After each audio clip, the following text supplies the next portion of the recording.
Saludos a todas y todos. Deseo que se encuentren muy bien. Les doy la bienvenida a una sesión más de la asignatura Historia. Soy la maestra Alejandra Cruz.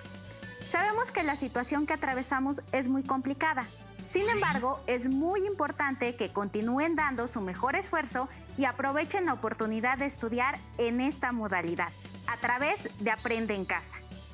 Yo soy el maestro Víctor Mota. Recuerden mantener la sana distancia, lavarse las manos con agua y jabón durante al menos 20 segundos y usar el cubrebocas de manera correcta. Al cuidarnos a nosotros, cuidamos a los demás.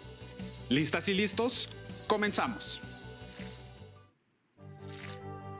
El tema que abordaremos la sesión de hoy es agricultura y ganadería en la Nueva España.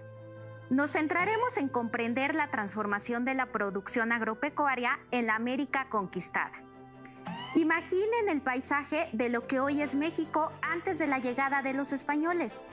Piensen que en América no había especies animales como caballos, cerdos, ovejas, cabras o gallinas. Tampoco había cultivos de trigo, cebada, arroz o caña de azúcar.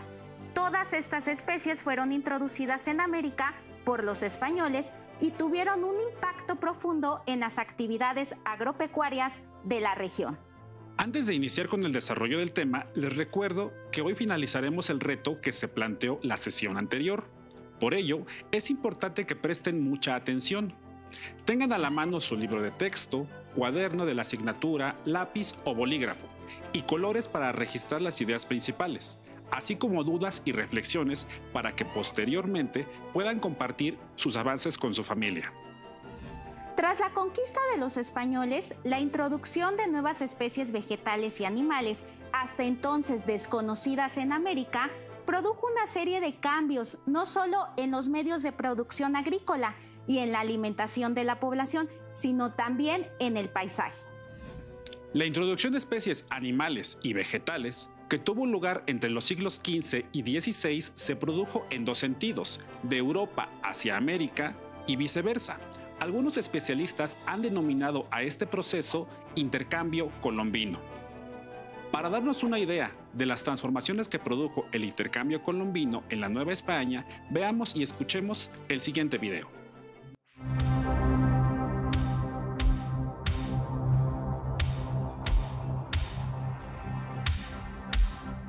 Una consecuencia inmediata de la llegada de los españoles, que es de que ellos trajeron consigo nuevos ocupantes del suelo. No solamente ellos mismos, que en realidad desde el punto de vista demográfico eran muy pocos, no tienen mayor peso demográfico en un principio, pero los animales que traen consigo sí. Y son animales que no existían en el Nuevo Mundo, como es bastante sabido. Los equinos, los ovinos, los vacunos. Y estos, aparte de que vinieron con una función específica para servir como montura o servir de alimento, vinieron como nuevos ocupantes del suelo. Y los españoles traen muchos productos vegetales propios para la agricultura que no se conocen aquí. Los más llamativos son el trigo, la cebada, el azúcar, muchos frutales, naranjas, manzanas, y se van abriendo, se van introduciendo en aquellos lugares que quedan liberados para el uso. Por ejemplo, la caña de azúcar en los Tuxtlas, en Veracruz, en lo que es hoy el estado de Morelos. Y el trigo hacia el Bajío, en Atlisco, por Puebla, en muchos otros lugares. Frutales en las zonas serranas, etc. De manera que también en un lapso de unos 30 o 40 años hay un cambio muy radical en el paisaje, de tal modo que el conjunto de árboles y de cultivos que nosotros vemos en un paisaje típicamente mexicano hoy puede ser más bien el que refleja los cambios habidos en esa época. Y para dar un ejemplo más, solo en los alrededores de la Ciudad de México, vamos para el lado del estado de Hidalgo y vemos los campos llenos de pirús y de sembrados de trigo, cebada o avena. y nos parece un paisaje netamente mexicano y diríamos que es de tiempo inmemorial. Pues no, ni el trigo es de origen americano, ni la cebada, ni el pirú, porque el pirú fue una especie traída de Perú hacia 1540, se extendió extraordinariamente y pues nos crea un paisaje netamente mexicano, pero el paisaje netamente mexicano es un paisaje producto del cambio. La oveja, sobre todo, fue un animal que se introdujo muy rápida y muy fácilmente entre la población de México y significó una alteración fundamental en los hábitos de vestirse, porque la población empezó a usar la lana. Y también en los hábitos alimenticios, porque la población prehispánica era una población que comía poca carne. Y lo mismo ocurrió con la introducción de los puercos, de los porcinos y de los vacunos. De manera que hubo un cambio muy sustancial en la forma de alimentarse y en la forma de vestir. Y esto ocurrió de manera bastante rápida.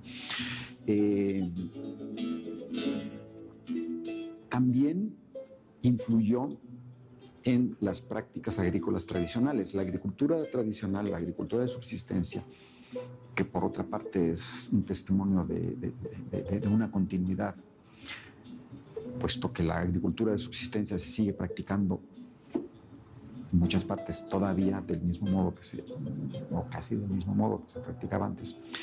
También ella tuvo que amoldarse a circunstancias, y una de ellas es la introducción de las herramientas de hierro. Desde luego el arado, pero también el diente, más bien es el diente del arado, o la punta de la coa de madera, la punta de la coa de fierro, que si siguiera utilizando la coa, el cuchillo y el machete. Junto a estos cambios culturales, pues viene también una respuesta económica a toda la situación de demanda que se crea alrededor de esto. Aparecen un nuevo cultivo como el trigo. Aparece un animal que no existía antes como los borregos. Y como digo, de ahí surge la industria de la lana, pero también la del pan. Y esto implica la adopción de nuevas normas, de nuevos estilos culturales. Gracias a la enorme extensión territorial de la Nueva España, los productos tradicionales mesoamericanos se cultivaron a la par de los introducidos por los europeos, de manera tal que los indígenas continuaron cultivando maíz, frijol, chile y calabaza para su consumo, y aprendieron a sembrar trigo, caña de azúcar, habas, garbanzo, lentejas, arroz, avena, cebada, café. Las condiciones climáticas y la variedad de los suelos determinó la conformación de zonas de producción. Hacia la segunda mitad del siglo XVI se desarrollaron 4 grandes zonas trigueras, una en los valles de Atlisco y Puebla, otra en el Valle de México y Toluca, otra más en el Valle de Oaxaca y la última en algunas regiones de Jalisco, Michoacán, Guanajuato y Zacatecas. También se desarrollaron cultivos tropicales como el plátano y la caña de azúcar en las zonas cálidas de sierras y costas. Esta última fue un producto de gran demanda que se cultivó principalmente en Cuernavaca, Atlisco, Puebla, Orizaba, Jalapa, Córdoba y Michoacán, y en menor medida en Oaxaca y Chiapas. Debido a la brutal explotación que padecieron los indígenas en las plantaciones de caña de azúcar, la corona prohibió en 1631 que se empleara su mano de obra y la sustituyó por esclavos negros traídos de África. Con la llegada de los españoles, la producción agrícola sufrió una enorme transformación, no solo por la introducción de estos productos, sino también por el desarrollo de nuevas formas de trabajo y técnicas para la siembra, como la yunta, el arado y otros aperos de labranza. Sin embargo, esto no significa que los antiguos instrumentos indígenas y los sistemas de cultivo de milpa y chinampa dejaran de emplearse. Recordemos que el intercambio colombino fue recíproco. Algunos de los productos indígenas que comenzaron a exportarse al mundo fueron la vainilla, el cacao y la grana cochinilla. Este es un insecto que se cría en las nopaleras, del que se obtiene un potente colorante rojo. Se utilizaba para teñir textiles, papeles y mobiliarios. Como explica el doctor Bernardo García Martínez, la grana cochinilla se situó como la exportación más valiosa de la Nueva España, después de la plata, e hizo la riqueza de muchos comerciantes e intermediarios. Su cultivo se dio principalmente en los actuales estados de Tlaxcala y Oaxaca. A continuación, los invito a observar detenidamente la siguiente imagen. Intenten responder estas preguntas. ¿Qué especies animales fueron introducidas por los europeos a la Nueva España? ¿Qué impacto tuvo la ganadería en las actividades económicas novohispanas en comparación a la época mesoamericana? En la imagen pueden apreciar algunas actividades agropecuarias, como el arado de la tierra y la cosecha del trigo. Los animales que observamos son caballos y toros, pero los españoles también introdujeron ovejas, cabras, mulas, cerdos y gallinas. La introducción de estas especies permitió el desarrollo de la ganadería, gracias a la cual se transformó la agricultura, la alimentación y los medios de transporte. Recordemos que durante la época prehispánica, los productos eran llevados de un lugar a otro por los tamemes. Las principales zonas ganaderas novohispanas se concentraron en el centro y norte de la Nueva España.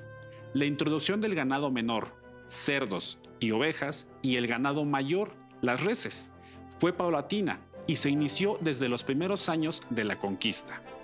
Además de las transformaciones ya señaladas, la industria agropecuaria también impactó en las formas de tenencia de la tierra. Es decir, dio origen a dos tipos de propiedad en constante pugna.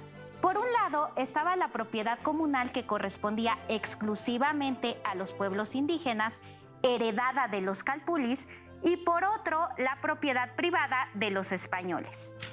Debido a que el pastoreo y el cultivo de productos como el trigo, base de la alimentación española, requerían de grandes extensiones de tierra, fue común la práctica de apropiación de territorios pertenecientes a comunidades indígenas.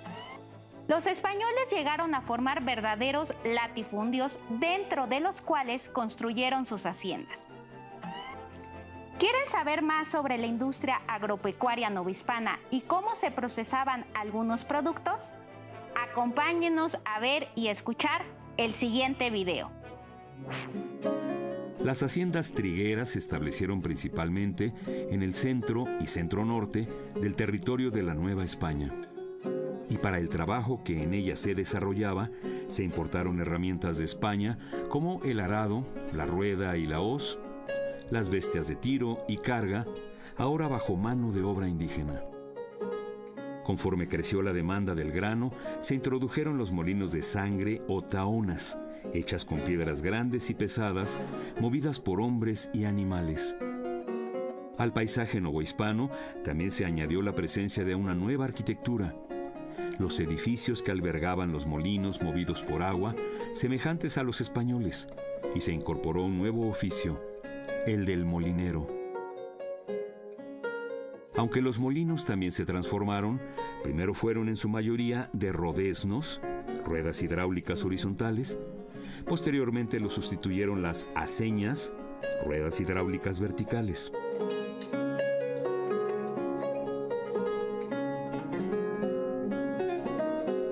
Por su parte, el maguey continuó prodigando sus dones a mexicanos y conquistadores. Y en torno a esta planta se introdujeron nuevas técnicas de molienda y de producción de licores.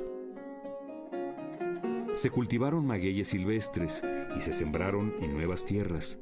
Se aprovecharon fibras de diversos tipos de agave y, por supuesto, la experiencia de los artesanos locales para producir sogas y costales para la minería, ganadería, agricultura, arriería y navegación. Mantas de henequén y mieles prietas de maguey se entregaron a los españoles en forma de tributos. El molino de sangre cambió la técnica de molienda del maguey, de manual a mecánica, e incrementó la demanda del producto. Los viejos molinos europeos de manzanas, aceitunas y otras frutas se adaptaron a la molienda de las piñas de agave para extraer sus jugos y convertirlos a través de destiladores, alambiques o alquitaras. Se creó entonces una nueva bebida, el mezcal, cuya producción se comercializó en toda la Nueva España.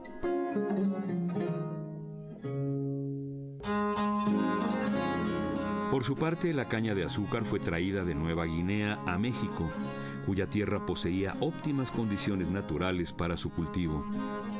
Fue Hernán Cortés quien en 1524 fundó la primera plantación cerca de San Andrés Tuxtla, Veracruz. La adaptación fue tan rápida que se extendió hasta los actuales estados de Morelos, Puebla, Oaxaca y Michoacán.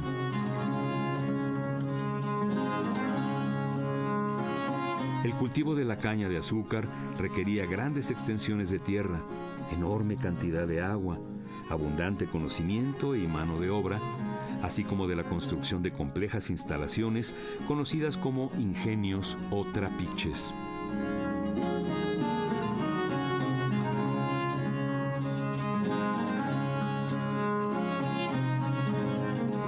Para la extracción del jugo, la molienda de las cañas de azúcar se llevaba a cabo en trapiches de rodillos, los cuales trituraban las plantas para obtener los almíbares.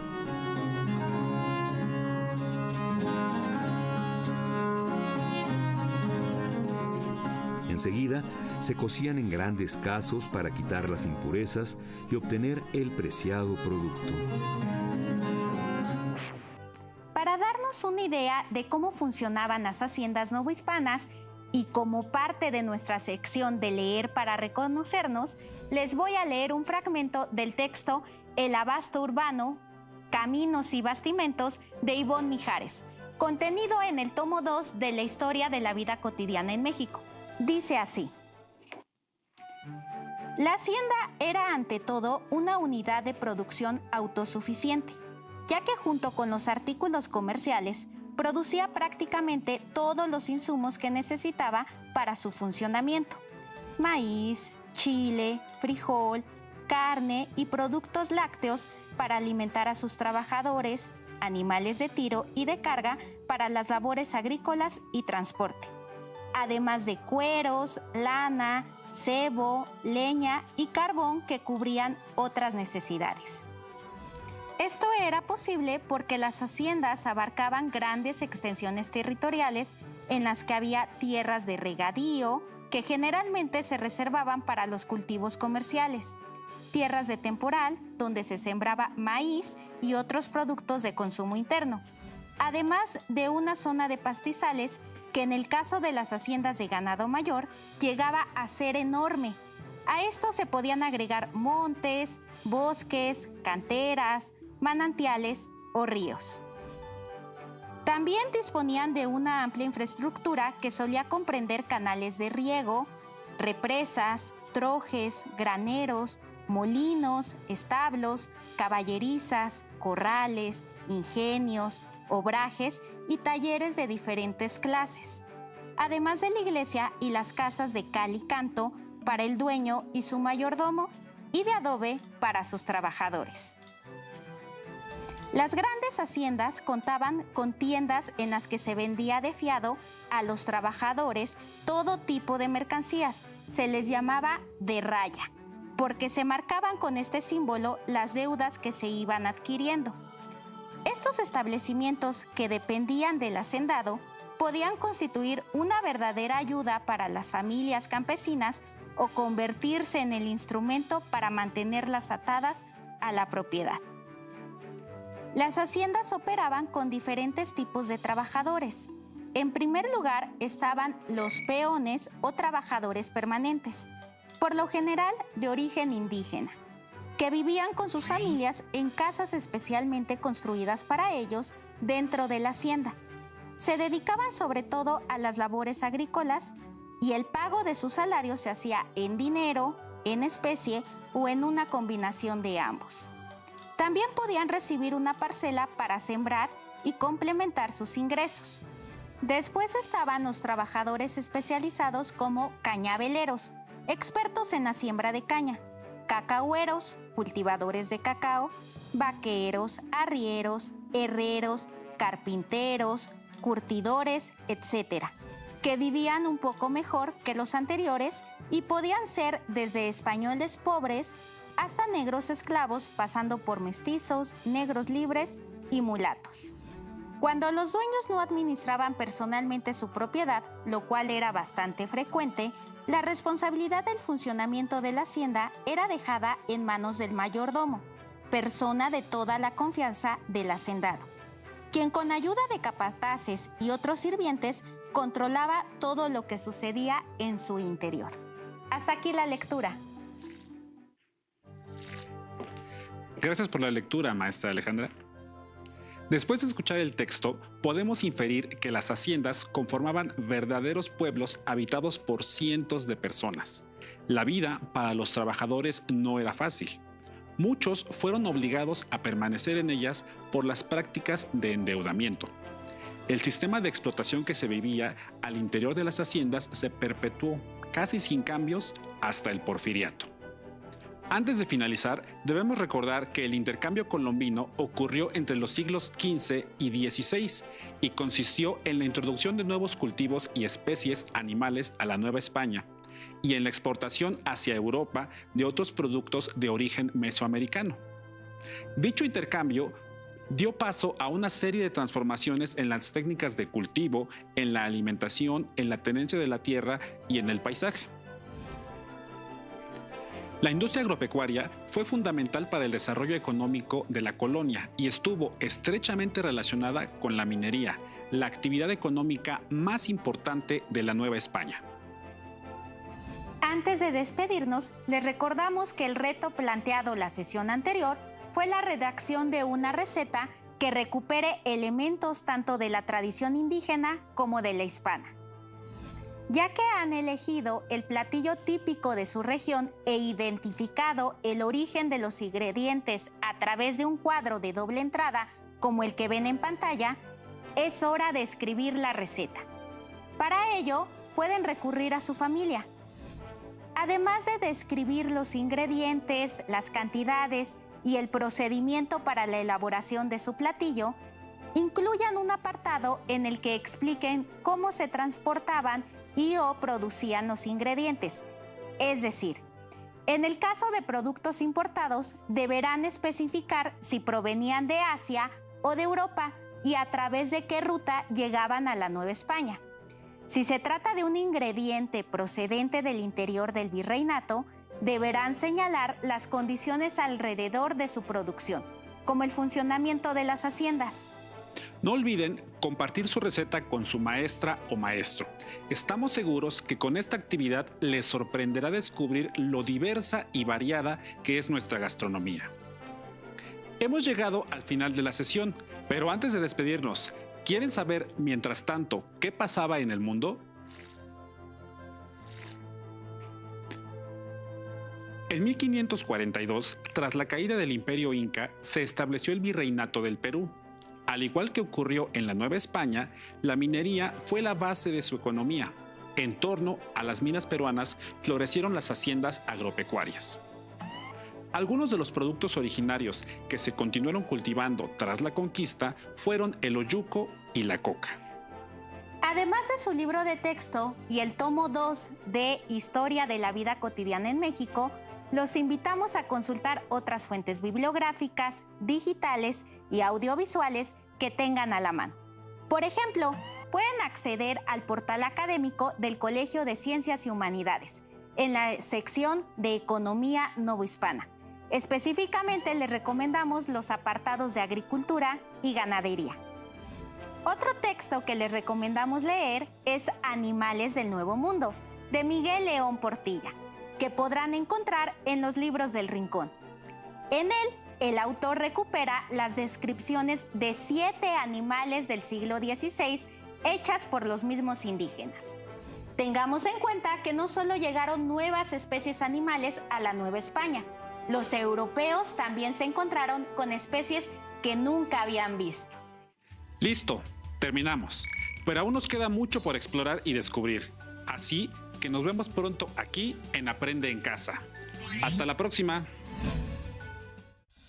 Si tienes dudas o necesitas ayuda, llama al